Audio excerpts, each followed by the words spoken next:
Hi all. So we're back for another round of physics here, and as promised, we're going to be working with 1D motion, and just doing some example problems, applying the kinematic equations to arrive at whatever we're interested in. Now, the first thing that I should actually point out before we start working examples is that when you approach a kinematics problem, I would say that there's a couple steps that you should take just to set up the problem, to set up not the solution, but the path that you're going to follow to get to the solution. And some of these are just really helpful for clarifying your thoughts or planning out where you want to go before you actually start working the problem. So that being said, the first thing I would recommend is, of course, you need to read the problem. Okay? And just give it a buzz. And I mean, read it, like not just skimming it. I mean, read the words. Sometimes you have to read it out loud, but slow down and just read through the problem. And then, of course, the second one is reread the problem. Reread.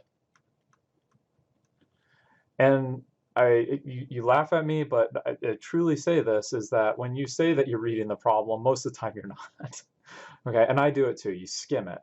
The issue here is that if you read through the entire problem, sometimes you get information at the end of the problem that helps with the parts in the front end of the problem. So in other words, read the whole thing, you have a good kind of overview of what you're supposed to do. And then when you reread it again, that sometimes helps ferment the process in your mind. So I say read the problem and then reread the problem. Now, the third thing that I would say, and this goes into actually specifics of the problem, is I would say identifying. So identifying initial and final states. Final states. And I'll put in parentheses here, pairs. Okay. Now, we've already talked about a lot of the kinematic equations, for example, deal with delta x, okay, or maybe a time interval, delta t. Okay? And recalling, the delta represents final minus initial. It represents a change in states. And the issue is that if you're dealing with a change in states, then you should know what the initial state is and the final state is. In other words, this is when I decide to consider the problem. This is when I've decided to stop considering the problem. That's what I would call initial and final states. Some problems, like the ones that we'll work today, will have a single pair of initial and final states. You know, from reading the problem, you see that you only need one pair of initial and final states in order to do the problem. Some problems, as you develop a level of complexity, will require multiple pairs. So you might have to consider one set of initial and final states to solve for a particular thing, and then a different set of initial and final states to solve for a second item. And generally, those pairs are indicated by some sort of change in physical process or something else that goes on. It's hard to give kind of generic examples of what's going on. But that's why I say right now is start practicing identifying initial and final states, and hopefully it'll become second nature once you start getting into the more complicated problems. So identify initial and final states. And along with this, I would say identify the steps, number of steps needed. Number steps needed. Okay. This usually goes in with the initial and final state stuff. Okay. The fifth one is draw a picture of the situation. Draw, diagram, sketch, diagram of situation. And this is a really important process because you're taking words and you're interpreting them in your mind to produce the picture, words to a picture. Okay. And I would say that's a complicated procedure, but it also helps simplify. And simplifying in the sense of you're identifying the information that's really important and conveying that pictorially. And along with this diagram, I would say you should also have a coordinate axes. Yep. Excuse me, and along with the coordinate axes, make sure to indicate which direction is positive. Indicate positive direction.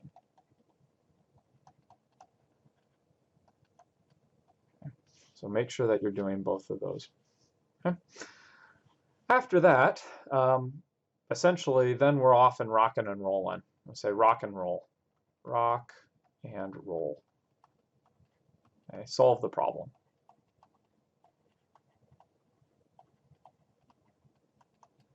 Okay.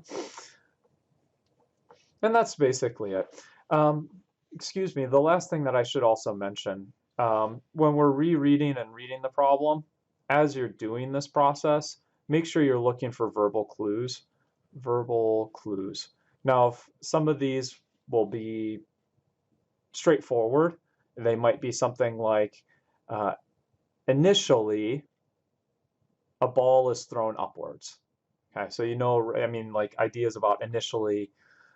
There's some less interesting ones or some less clear ones. For example, one verbal clue that you'll see is dropped.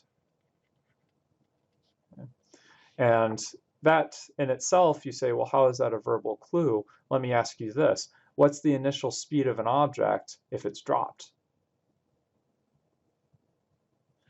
Say the initial speed must be 0. So this is a verbal clue. It actually conveys some physical idea, but doesn't actually tell you that. Okay, so those are sometimes tricky to get hooked onto. Another one starts from rest, constant speed, maybe something like moving horizontally. So it's telling you that which direction it's moving. All of those are verbal clues that might help you solve the problem. Good. Okay, let's run our first example problem here. So I've just got it typed up here. Let's go ahead and blow this up so that we can actually read it. And there we go. So here it is. So the Tower of Pisa is 55.9 meters tall. If Galileo were to drop a ball from the top of the tower, how long would it take for the ball to hit the ground? So let's go ahead and we'll reread it. Okay, Tower of Pisa is 55 meters tall. If Galileo were to drop a ball from the top of the tower, how long would it take for the ball to hit the ground? Okay, so let's kind of get an idea about some verbal clues. So we have something like drop a ball. So there's a verbal clue. And what we're after, how long? Okay, so there's a how long, so we're after something like time. And I'll actually underline here, hit the ground. Okay. So, and the reason you say, why, okay, well, dropped equals, well, we'll say that conveys the idea that V naught is equal to 0, just like I previously mentioned. And how long, so we know that we're looking for something like T final. How long does it take? What's the final time? And I'll say T final, that's what we're looking for. We'll start, to make life easy, why don't we just start our watch at times equals 0, right? We get to choose when to start the watch. Let's just start it at time equals 0. So we're after this time final, and we're told that we start at 55.9 meters. Okay, so here's some information that's conveyed in the word problem. Okay. So what I will do, I encourage you to think about this. I will say, okay, my initial state, I am calling moment ball dropped. Okay. And you can see that I've already said time equals 0, the moment when the ball's dropped, V naught is equal to 0. All of these height, the initial height is 55.9. So I'm just explicitly commenting what's the initial state. How about the final state? What's the final instant that you want to consider for this problem? Okay, got it? You see, and that's where I've underlined this, hit the ground. They're actually telling us, here's the final state that's good to consider. So I'll put moment, ball strikes ground. And when I say the moment, I mean that instant, right when the bottom of that ball just barely touches the ground. That's the snapshot I want to consider. Okay, so if it helps you, think of it as I take a snapshot of the physical situation at this moment, the initial state, right when Galileo lets go of the ball. And I'm going to take a second snapshot with my really fast camera, the instant that the ball hits the ground, just right when it makes contact. Those are the two situations that I want to consider conceptually. Well, let's go ahead and draw some pictures. So first of all, and this can be as elaborate or as simple as you want. I would recommend going simple because what we are after here is stripping away all of those surface features. So I'll put my axes in. Here's my origin. I'll put this as the y direction. And notice I'm labeling, tradition is that the positive direction gets the arrowhead. So I'm calling up positive. Okay. So initially we have a ball. I'll draw a ball. There we go. And it's at an initial height of 55.9 meters. Okay. So I'll put y naught. Sometimes, now I'll also say, more often than not, once you start getting a little bit more familiar with this, you'll probably start off with the diagram, and then after reading twice, you'll probably jump to doing the diagram. And my habit is to actually write some of the important information right on the side of the diagram. Okay? So this is the initial state, ball in the air, 55.9 meters. My final state, and I'll just draw it over here, is the moment the ball touches the ground, right here. And I'll go ahead and put in some information. Put y final, I'll put v final, okay? I'll put t final. And here's some more questions for you, and this again goes back to verbal clues on the problem. You'll notice, for example, I haven't put in an acceleration, but you know the acceleration. Go ahead, think about it for a second. There's a value that you can put in for the acceleration. Got it? I mean, you go, well, they didn't give it to you in the problem. You should know this because physics deals with reality, or at least trying to understand reality. Where's the Tower of Pisa located? In Italy. And Italy is on the Earth. So the real question is, what's the acceleration due to gravity on Earth? 9.8 meters per second squared. So I'll put 9.8 meters per second squared. It's getting a little fuzzy there. Second question. I decided when I drew my diagram to call up positive, which means the acceleration due to gravity, which is downwards, should have a negative sign. We'll put negative here. Good. Cool? Now let's go over to the final state. You notice I didn't fill in anything here, but there's some more explicit stuff, or implicit, excuse me. Why final? For my final state, the moment the ball strikes the ground, based on my coordinate system that I've drawn here, my final height should be, got it? 0. Striking the ground. Okay. Next question for you, you see on this side, right, I haven't actually written the acceleration. I could say the final acceleration. What should that be equal to? That should be equal to the initial acceleration, right? Because we're still on the Earth, we haven't moved that far, the acceleration due to gravity on the Earth should be constant. In other words, it does not change. So I should have negative 9.8 meters per second squared. Now I pause there for a second and say, oh, accelerations equal constant, acceleration equals constant. You should have something pinging around in your head right now. If I have a constant acceleration, that means that I can use the kinematic equations. Remember, the condition for using the kinematic equations is constant acceleration. I have a situation that has constant acceleration. Bing! Should be able to use the kinematic equations. So the physical idea we're going to apply here are kinematic equations. You say, well, duh, Greg, I knew that already because this video comes after our discussion about kinematic equations. I say, yes. In real life, though, you're not going to be given a physical problem in the order that you covered it in the book. You're going to be given a problem, and you're going to have to sit there and rationalize your way through what equations apply and what equations don't. So don't rely on the fact that it's in the kinematic section of the book. Okay? You need to start developing habits that help you identify the physical process outside of some additional context, whether that be outside of the classroom, if you will. Okay? So it's always good to state the physical principle that you're using. Here we're going to use the kinematic equations because the acceleration is constant. Okay? Acceleration is constant, and should put and we want to know t final. Okay?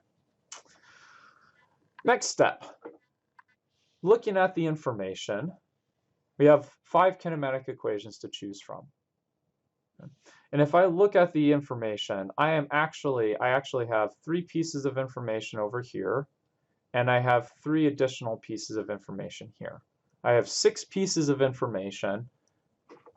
Well, I should say, right now I have 4. I have 4 pieces of information, 4 of 6. 2 I do not know. And the one that I actually want to find is the final time, right here. So I need to pick the kinematic equation that does not have v final in it. Okay? Good. So you say, which equation doesn't have v final? You can pause the video if you need to look it up. I'm going to go ahead and get rid of this little byline here. And good. I've got it. Pause it if you're not ready. But I'm going to do delta x is equal to v naught t plus 1/2 at squared. Okay.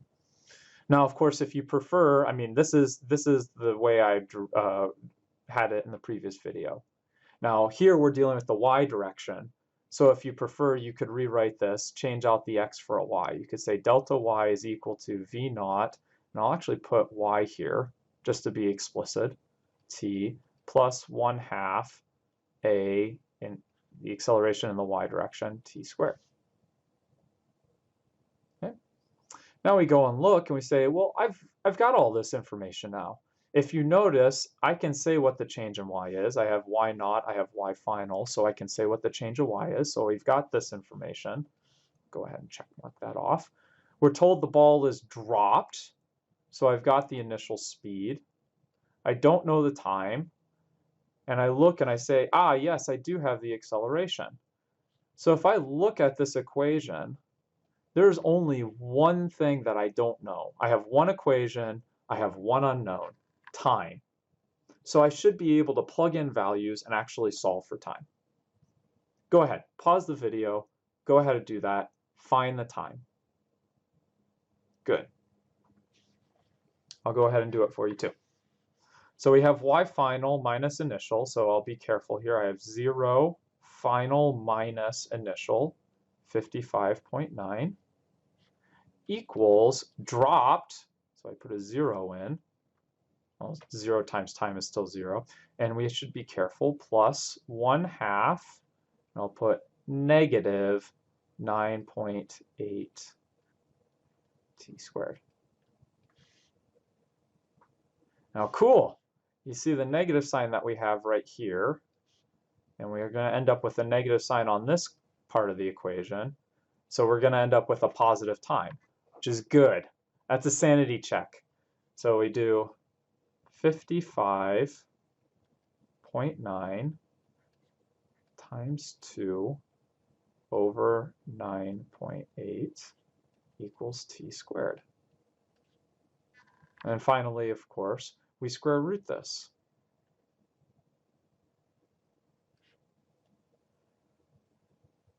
To find our final answer. T equals, well, we can plug this into the calculator, and we get something like 3.3, we'll put 3.4, 3.4 seconds. There's our final answer. That is how long, if you're sitting on top of the Tower of Pisa and drop a ball, that is how long it takes for the ball to hit the ground. Cool. Now I mentioned it once, I highlighted the negative signs. Let's say, for example, if you forgot to put in negative 9.8. Okay, so right here, if you forgot to put in the 9.8, what would actually happen? Well, if I forget the negative 9.8 here, that means I end up with a negative sign here. And then you say, well, why does that matter? Try taking a square root of a negative number.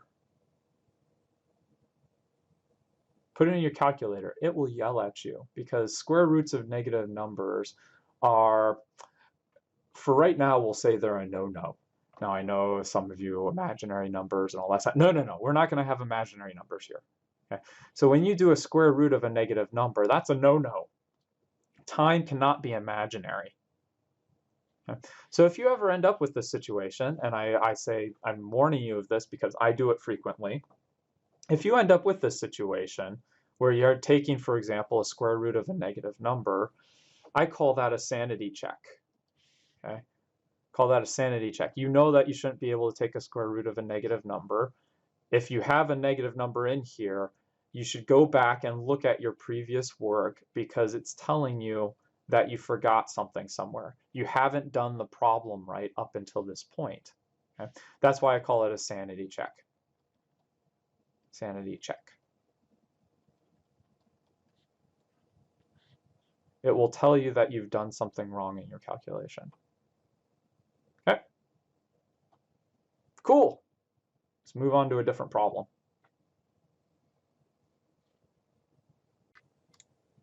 Alrighty then. Well, let's go at another problem here. So I've got a problem posted up in front of you here. A stone is thrown vertically upwards with a speed of 12 meters per second from the edge of a 70-meter high cliff. And here we actually have three parts. How much later does it take to reach the bottom of the cliff? What is its speed just before hitting? And what total distance did it travel? Cool. So, okay, a stone is thrown vertically upwards with a speed of 12 meters per second from the edge of a 70-meter high cliff. How much later does it take to reach the bottom of the cliff? What's its speed just before hitting? What's its total distance did it travel? Okay, good, good, good. So let's go ahead. Now, let's go ahead and attack this A, B, C. And incidentally, here's a little secret, okay? Now, right now, we're going to attack it in order. But sometimes, you'll notice, even though they ask you to do A, B, C, it's okay to do it out of order. Just letting you know. Okay? So sometimes, and you'll run across this, you'll read a problem, you're like, I don't know how to do part A, but I know how to do part B. It's okay to do part B first. Okay? Sometimes the information you get from part B will help you do part A better. Okay? So there's no right or wrong way to do this in terms of ordering. Okay? There's multiple ways to skin a cat. Go at it the way that feels most natural to you. And in fact, I expect that. That's a little bit of individual creativity there. Okay? I don't expect you all to hit the same problem in exactly the same way. Okay? So here I am going to attack problem part A first. Okay? And we've read the problem, we've reread the problem. Do we have any verbal clues here? Nothing like dropped. I guess implicitly we're doing this on the Earth again. So I'm going to assume that my acceleration is negative 9.8 meters per second squared. Okay. Part A. Do we have anything else that, okay. How much later does it take to reach the bottom of the cliff? Okay, so we're at the bottom of the cliff. Maybe I should ask this. What's a good initial and final states to consider here?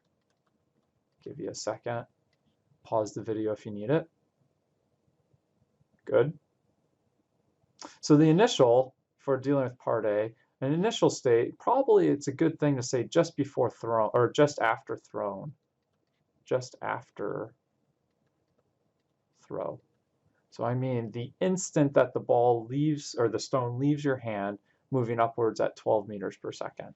And final, well, a good one is when it hits the ground, just before hitting ground. Okay. That's a good initial and final state that will help us actually answer this question. How much time later? Let's go ahead and draw a figure here. So first of all, I'll start with my nice cliff. There we go. There's a cliff. And I'll draw my initial state. Here's my stone. And my final state. Here's my stone on the ground. Well, let's go ahead and put an axis in here. Since I've already used black, I guess we will use something like red. And I will call y positive. Okay. So you know. Okay, yeah. So let's go ahead and write our information on the diagram. We know that our initial height is 70. We're told that in the problem. Units, meter. We know our initial speed is 12 meters per second. And notice, since I called up in the positive direction, I'll leave a positive sign here.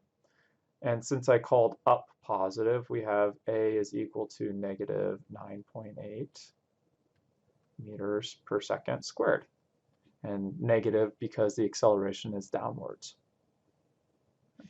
Over here, y final, well, that's implicit. Since we chose just before hitting ground, we'll set y final equal to 0. My final speed, no idea. There's nothing that'll help me. And in fact, that's what we're supposed to find for part B. What's the final speed just before hitting? And the time final, again, we are in the dark. So we have our 6 quantities, 4 of which are known, 2 of which are not. And for the part A, we're interested in finding the time. So let's choose the kinematic equation that will allow us to find time and does not have the final speed. You know which one we're using. We used this just the last example. Delta y is equal to v naught, put in the y direction, t, plus 1/2 a t squared. Okay. Oh, I'll subscript that in the y direction, just to keep us honest. Cool! If I go through, I've got everything I need except for the time. So let's go ahead and substitute values in. Y final is 0. We can read this straight off of our figure. 70 equals, now here's where here's slight difference from the last problem. The last problem we had a 0 here. Okay. Here we're going to have 12. Right, that's the initial speed. Go ahead and put our t in. Minus 1/2. I guess I'll call this a plus, excuse me. Got ahead of myself here. I'll put the minus 9.8 in parentheses. T squared. Now we look at this. I'll go ahead and I'll simplify. So I get something that says 0 equals, and I'm going to put the t squared term first, then the t term, and then the 70. So I get something that says negative 4.9 t squared plus 12t plus 70. Notice I moved the negative 70 to the other side. And now we'll pause and say, I need to solve that equation for t. Hopefully remember there's that thing called the quadratic formula. Nuts. So unfortunately, the last time when it was dropped, this t term wasn't in there, and so we didn't have to do anything. We could actually just take square roots and we could solve for t. Here we have what's called a quadratic formula. And so in order to be able to solve this, we'll apply the quadratic formula. And just a refresher, if you remember, if you have an equation in the form 0 equals, I'll call it ax squared, so my variable squared, plus bx plus c. If you have an equation in this form, the solution to that equation is given by x is equal to negative b plus or minus the square root, so this is ringing a bell, b squared minus 4ac over 2a. So a representing the coefficient of the squared term, b is the coefficient of the linear term, c is just the scalar, or the coefficient to the, or just the number at the end, I guess is the best way to say it. So hopefully you see that you have a quadratic equation up here. We need to apply the formula to get the final answer.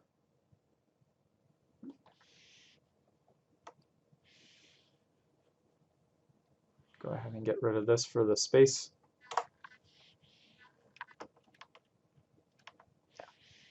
And we're back at it.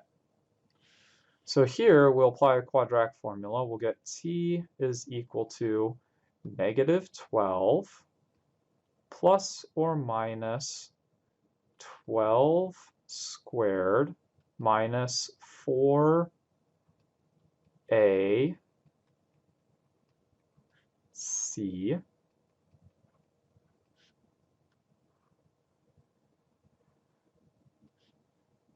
over 2a.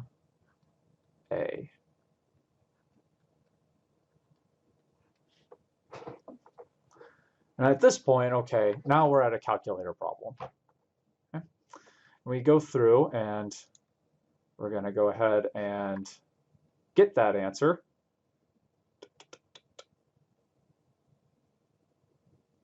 Okay.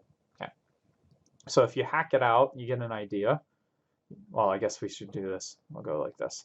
Negative 12 plus or minus, this is 144 plus, well, let's see, this is 19.6 times 70. 19.6 times 70.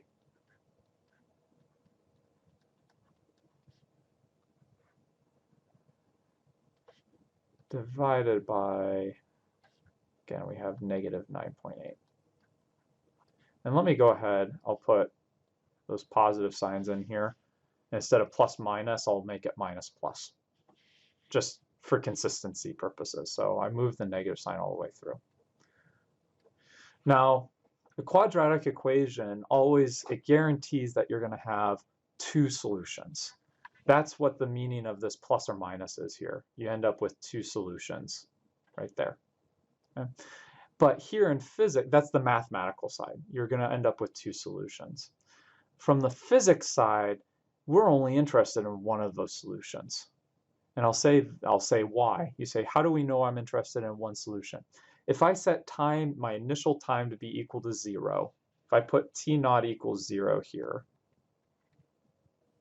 my final time must be greater than 0.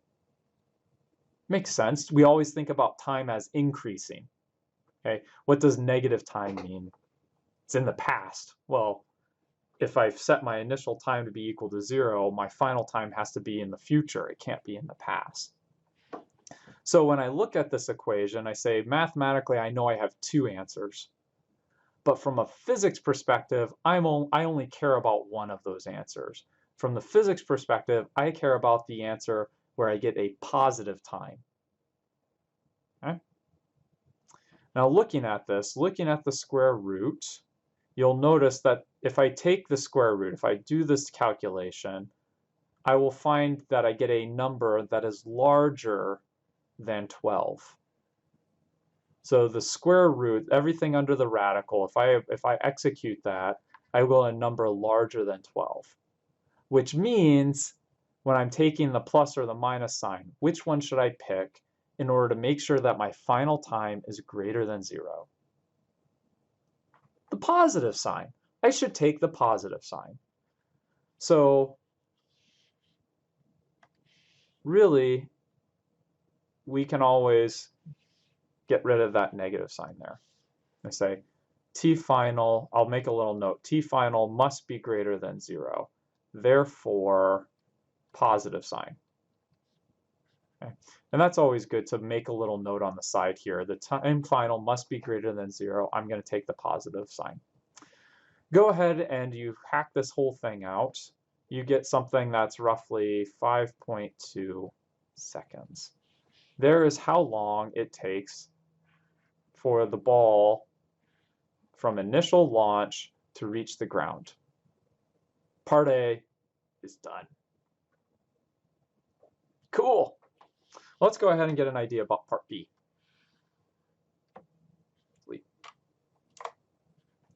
And again, the first question I should ask is, what's a good, if we're doing part B, what is a good initial and final state? Got it? Cool. The same states as part A. We're asked about just the speed just before hitting. We could replicate the entire figure again and then find out that I want the same initial and final state. So I'm going to just put same initial final state as A. Okay, just a note saying, hey, I was thinking about it. I thought about it. It's the same thing as A. Okay? So let's go ahead. Well, why reinvent the wheel? Let's go ahead and use the figure from A, except this time I am not after the final time. I guess we could actually fill this in now. We know that our final time is 5.2 seconds. Okay. What I'm after is the final speed. And here you notice you've got a lot of information. We just need the one that actually has some final speed in it. I'm going to look at the kinematic equations, and here I am going to use v final squared minus v initial squared is equal to 2a delta y. Take a minute. Go ahead and hack that out. Good. So v final is the thing I don't know, so I'll leave that. I have my, I'll move it the initial speed to the other side. So I have 2 times negative 9.8 times 70. Oh, careful. I gotta be careful there. That's a mistake that I make. That's something that hampers me a lot. 0 minus 70, right? This is why we put our pictures in here. Final is 0, the initial is 70, so I get 0 minus 70. And then I have plus 12 squared, the initial speed. I go through and I do that, and that's good, right? You get a negative, you got a negative here. So I get v final squared is equal to 19.6 times 70 plus 144. And of course, I need to square root both sides.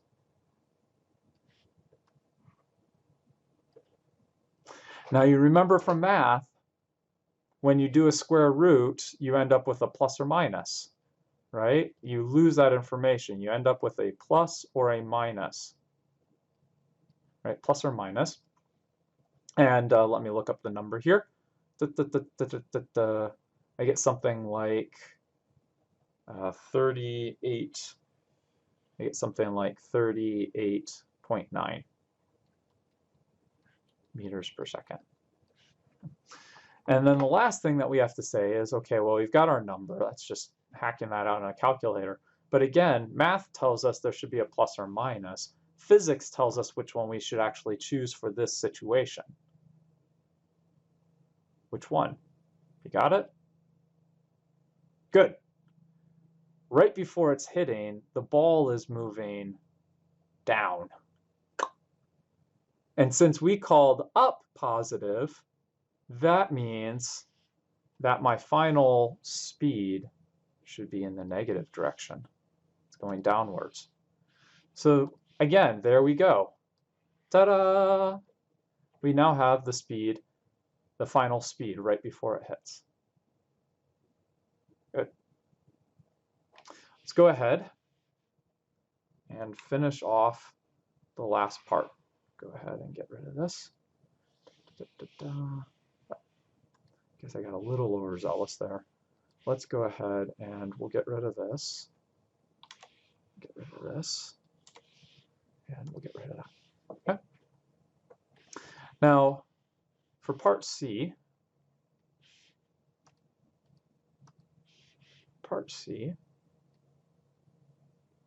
I mean, we have this figure that we drew, and you know that, okay, well, to get the total distance, it goes up and it comes down. And please think of this, sorry, maybe that's probably not the best way to do that.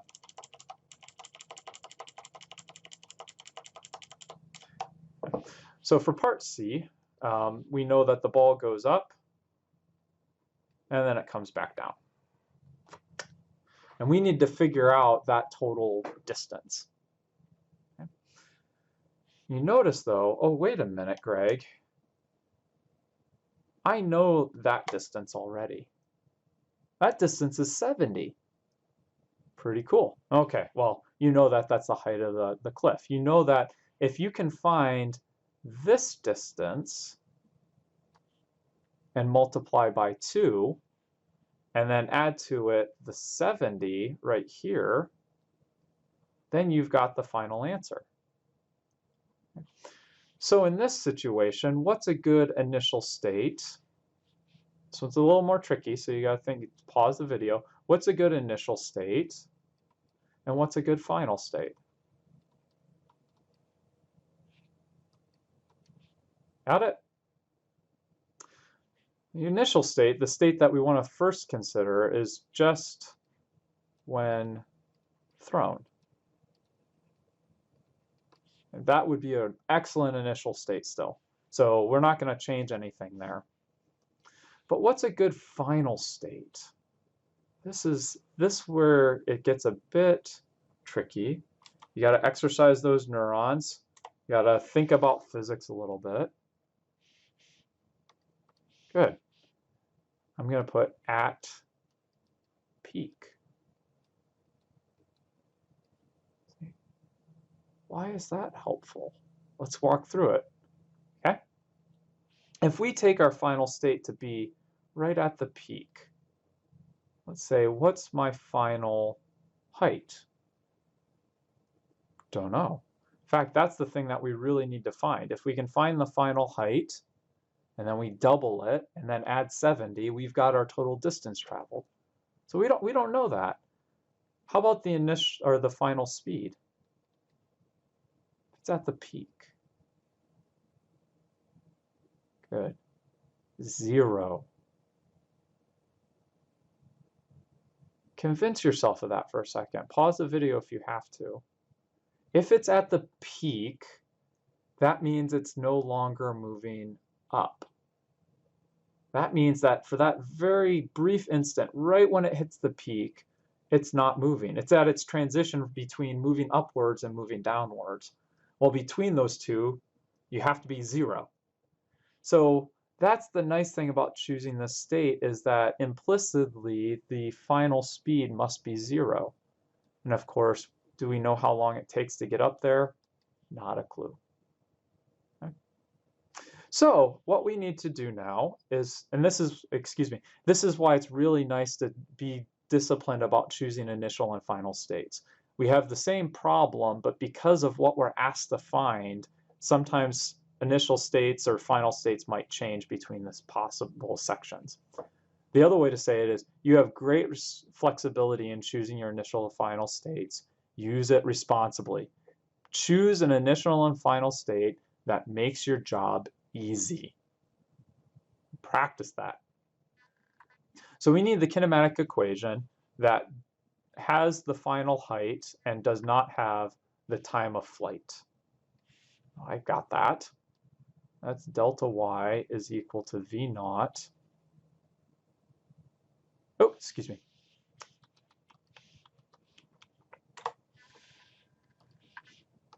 So we need the equation that has the final height, or change in height, and does not have the time of flight. We just saw that. You can do this. V final is equal to V final is equal to, excuse me. We just did that. We have that. It's V final squared minus V naught squared equals 2a delta y. Have at it. Now we're trying to find delta y.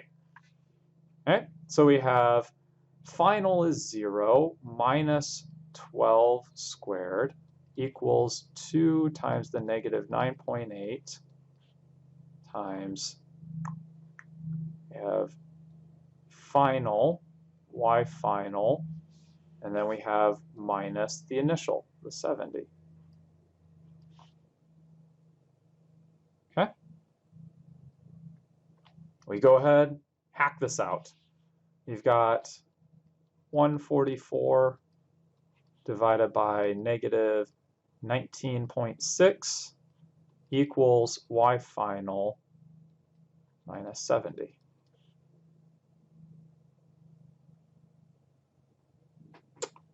Good to go.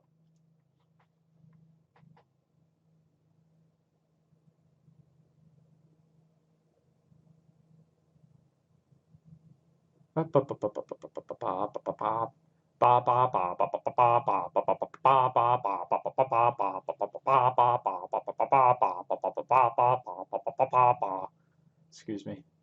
Okay.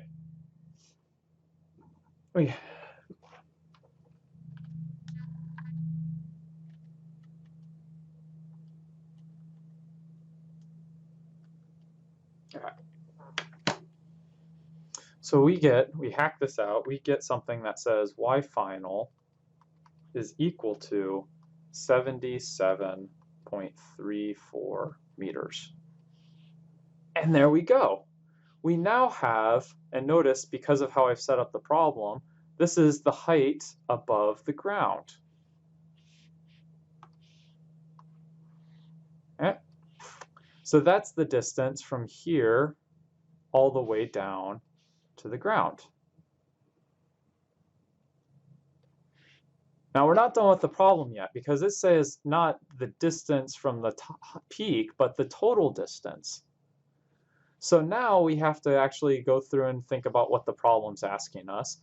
If this entire distance is 77.3 meters, and it started at a height of 70, how far did it have to travel to get to the peak?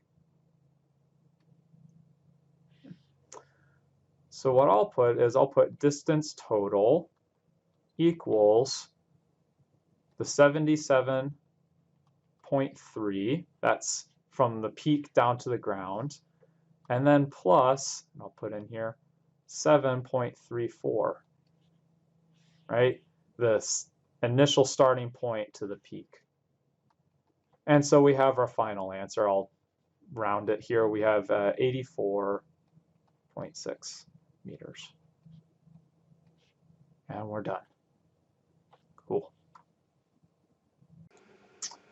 So another problem that we have here, go ahead and cue it up. A car is behind a truck going 25 meters per second on the highway. The car's driver looks for an opportunity to pass, guessing that his car can accelerate at 1 meter per second squared. The driver gauges that the truck is 20 meters long and the driver needs 10 meters clearance at both ends of the truck. In the oncoming lane, you see a car approaching at 25 meters per second and estimate that the car is 400 meters away. Should you attempt the pass? So a lot of information flying around here. Of course, you can see, first of all, that it's a physically relevant problem. It's, hey, can I actually pass this car, or this truck, excuse me. And I say let's break it down into a couple of things. Okay, so it's always good to sit there and look and say, okay, let's break it down into a couple steps. So identifying the steps.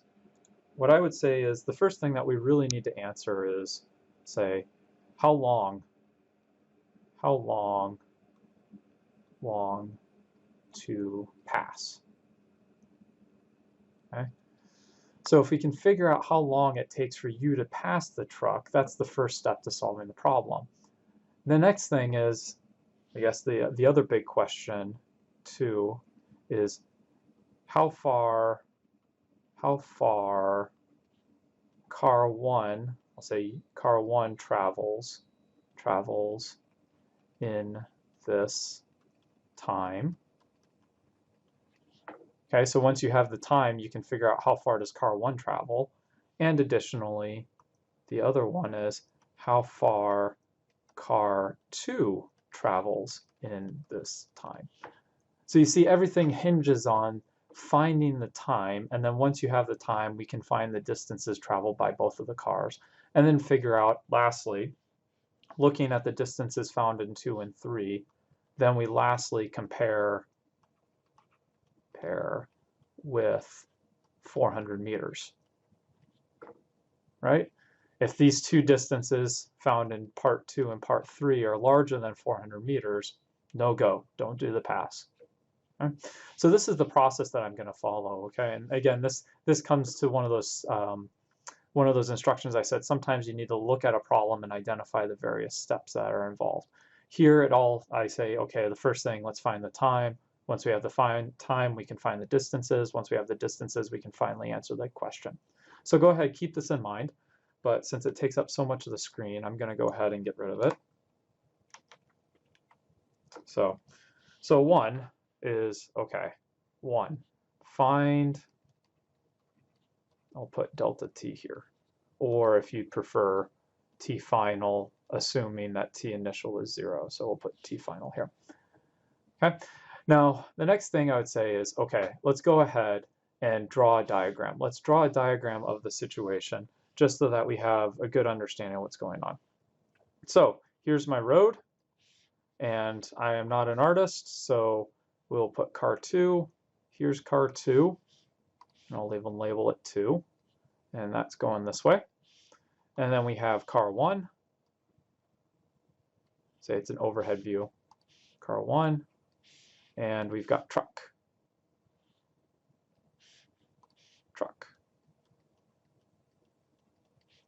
Okay.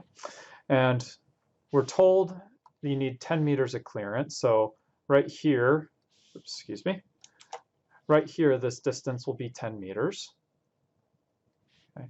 And right here, this distance will be 10 meters. So I'll label those. And this distance is the length of the truck. So we're told that this is 10. We're told this is 10, and we're told this length is the truck, 20. And just for to work in variables, I'll call each of these leading and lagging distances. I'll just call those D. Okay. So we know that this is 10 meters, this is 20 meters, this is 10 meters, and we know that the truck, presumably the car, initially are both moving at 25. Okay. I'll put 25 meters per second. Now I'll say this is yeah, why don't we call this the initial state? This is right at the moment that you decide that you want to make the pass, initial. And we should probably do one for the final, the moment that you've actually completed the pass.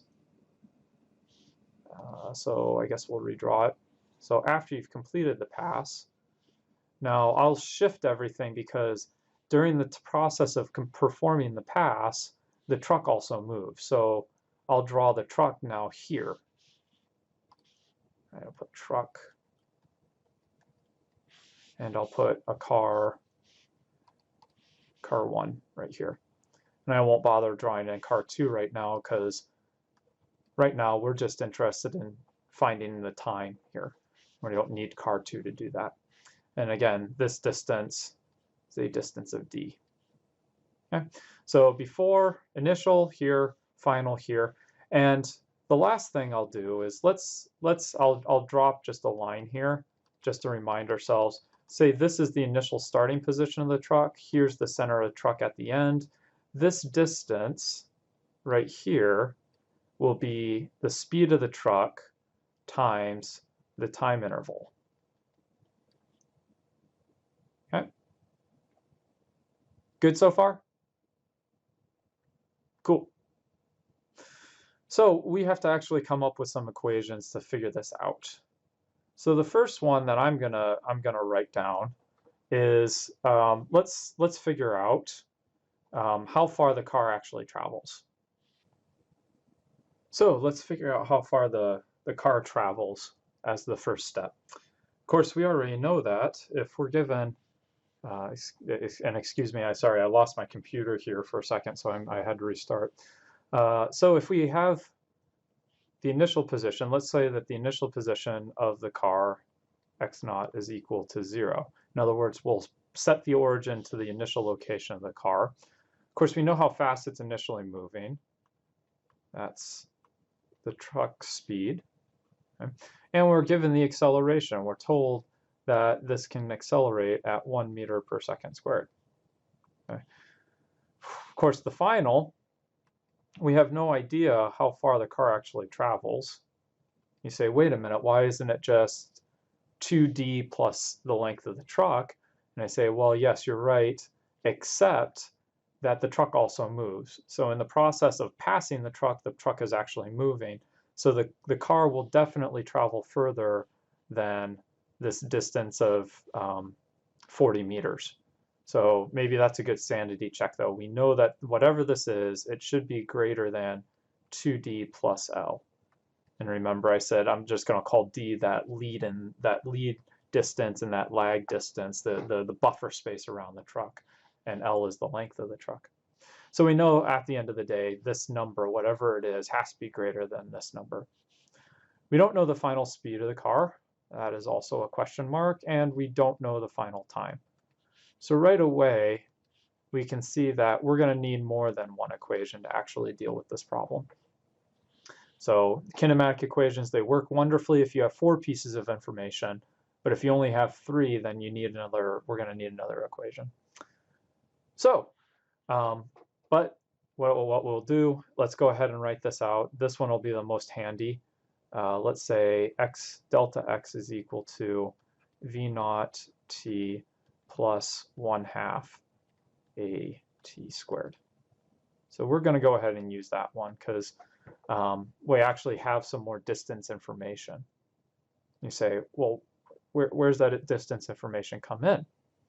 You know, so this is one equation that we're going to need to use. The other equation that we're going to need to use is thinking about the distance that's traveled by the truck. You say, well, how so? We know that x final, the distance traveled by the car, should be equal to also 2dl, 2d plus L, plus the speed of the truck times that time interval. Okay. Now notice this one is coming from looking at the physical situation, drawing out the picture and saying, how far does the car travel? Okay. This is not given to you in your textbook. This is not some standard equation. This is look at the problem, consider the problem, and use that information. So that's where this one comes from. The truck travels at a constant speed for some time, and then you have the buffer space as well. Now, if we look, we have 2 equations. We can actually take this equation and substitute it into that one. And that's what we're going to do. So we'll have 2d plus L plus vt, and the speed of the truck and the speed of the car are the same initially, so I'll just call that v naught as well. So that's the distance that the car travels, equals v naught t plus 1/2 a t squared. And now we see that, aha, I've got all of this information except for the time, t. So we're in a good position to sub and solve. Of course, you say, oh, goody, goody. That cancels out this, which is awesome, which means we don't have to do a quadratic to solve for the time. I'll go ahead, pause it if you need to, but I'm going to go ahead and write this out. 2d plus L, put times 2, divided by a equals t. square root. There we go. And we're all set. Now we have the first step in our approach. We said, hey, let's find the time. Here it is. Of course, I'll plug in values in a minute, but I wanted to look at this. And sometimes you'll notice in this case, I'm actually working in terms of variables. I would encourage you, as often as you can, to start working in variables. And the reason is that, first of all, it'll make your life easier at the end of the day. I know it seems weird at the time, but it'll make your life easier at the end of the day. The second one is it helps you actually gain some confidence in your answer. And what I mean by that is, again, we're going to run some sanity checks. So here's one sanity check. If the truck is longer, should it take me more time or less time to actually pass it? You go, physically, more time. You know that if the truck's longer, it should take more time to pass it. Now let's go ahead and take a look at the equation. If L, so the length of my truck is represented by L. If L were to go up, does my time go up? Yes. L is in the numerator. If everything else stays the same, then if L goes up, the square root will also go up. That will increase. So that at least says, okay, it's doing what we would expect it to do. We could play the same thing. Let's say that your car can accelerate a lot faster. Say it does 2 meters per second squared. Should the time go up or go down? Good, go down. And then we go back and look. The acceleration is represented by a in this equation. We see that it's in the denominator. So if a were to increase, this number in the radical will decrease, and therefore my time will also decrease. So there's two sanity checks right there. Checks. Okay. One, L goes up, T goes up. Yes. 2 would be if A goes up, the time goes down. Yep. Okay. The third one, and this is always a good one to use, check your units. Okay. So let's take a look here. D and L are both in meters. So we have meters in the numerator. I'll put that over here. We have meters in the numerator. Acceleration has units of meters per second squared. So we see, oh goody goody, the meters cancel out. The 1 over second squared, well, that is equal to a second squared. And then we say, okay, so that's the unit of this number in the square root. If I take the square root of that, I indeed end up in seconds. So the units also work out. Okay. So you can run those 3 sanity checks. Notice that if you started in numbers, if you plugged in numbers right away, you would not have been easily able to do these 2 sanity checks. Okay? Because it's hard to see how the acceleration, or where the acceleration is, or where the length of the truck is. That's the advantage to working in variables. Okay. Well, we have our final expression here. We have our expression for the time. I will get rid of the sanity checks. Let's get rid of that. And yeah, I guess we'll sneak it in here. So we have 2 times 40 divided by 1 square rooted, which equals the square root of 80. And my handy dandy calculator here, I have something, well, you know that 81 is 9. So the square root of 80 is 8.9 seconds is equal to time. Boom. Step 1 is done. We now have the time that it takes to actually complete the pass. Okay. So the next one, now that we have that time, we need to do 2 more things. So the first one is we'll just get rid of all this. So now we have the time. Now we have two more things that we have to do. So step 2 was find delta x. I'll put it delta x, the change in distance of car 1. Pretty simple. We already know that, well, let's see here. Take your pick now. You've got two equations that give you the change in distance for car 1. We had the change in distance is v naught t plus 1/2 at squared. We also had the change in distance of car 1 is equal to 2d plus l plus v naught t, speed of the truck times the time. I'm just going to go for the second one. It doesn't matter. This would be another good sanity check, but you should get the same answer regardless of which equation you use.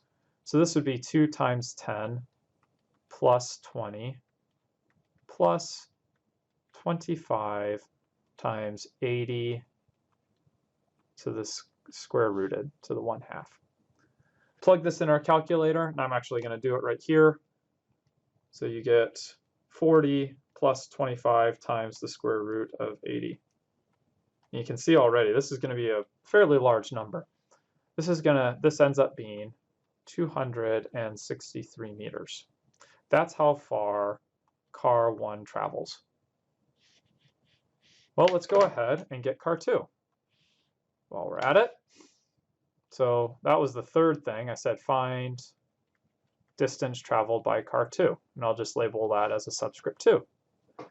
Well, we're told that car 2 approaches at 25 meters per second. So delta x, I'll say no acceleration. So I'm actually using this equation plus 1/2 at squared. But in this given problem, the acceleration is 0, so this term goes away. We don't even have that term in this. So then I have 25 times 80, excuse me, muscle memory, to the 1/2. And you know that, okay, well, this is greater than 8, so this should be greater than 200. 25 times the square root of 80. So this is almost 225.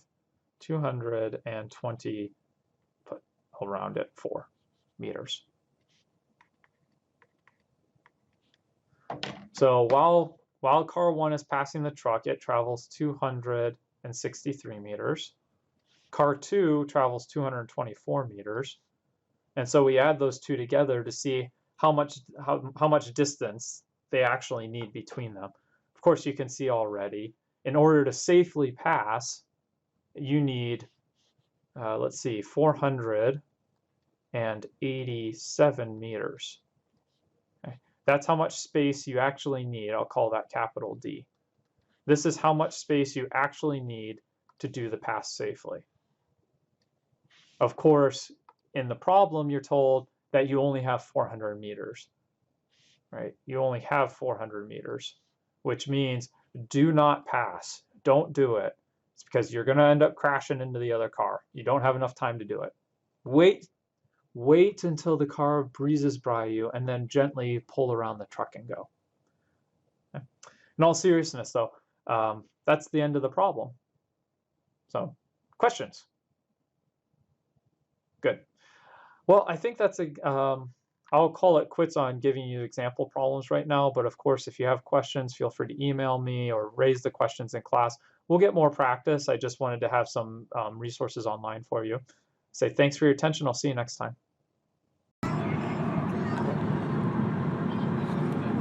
Okay, so there's a truck getting towed, and it looks like it's coming at us, and my wife's asleep. So we're gonna see if we can scare her.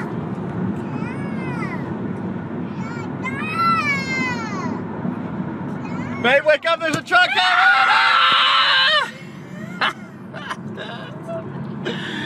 I'm sorry, it was funny. My truck. It was getting towed.